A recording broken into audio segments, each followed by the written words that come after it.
আমাদের দেশে ১০০ জনের মধ্যে প্রায় ৬০ জন মানুষেরই পা ফাটা সমস্যাটি রয়েছে। পায়ের যত্ন নিতে সবসময় পার্লারে যাওয়ার সময় বা সুযোগ কোনোটাই ঠিকমতো হয়ে ওঠে না। এছাড়াও পার্লারে গিয়ে পায়ের যত্ন নেওয়াটাও অনেক ব্যয়বহুল।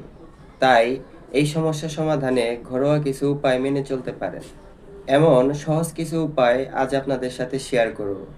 প্রথমেই আপনাকে যেটি করতে হবে, ভালো করে সাবান জল দিয়ে পা ধুয়ে নিন।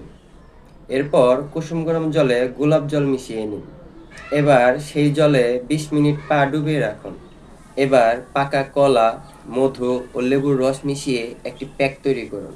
পেস্টটি ২০ মিনিট পায়ে রেখে ধোয়ার পর পেট্রোলিয়াম জেলি অথবা অলিভ অয়েল ম্যাসাজ করুন।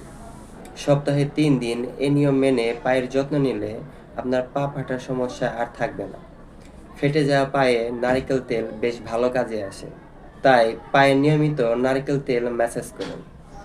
তো বন্ধুরা, ভিডিওটি যদি আপনাদের ভালো লেগে থাকে তাহলে অবশ্যই একটি লাইক করবেন এবং ভিডিওটি শেয়ার করে অন্যদের দেখার সুযোগ করে দেবেন। আপনাদের কারো যদি কোনো প্রশ্ন থেকে থাকে তাহলে অবশ্যই কমেন্ট করে জানাবেন। আজ এই পর্যন্তই। সবাই ভালো থাকবেন, সুস্থ থাকবেন। ধন্যবাদ।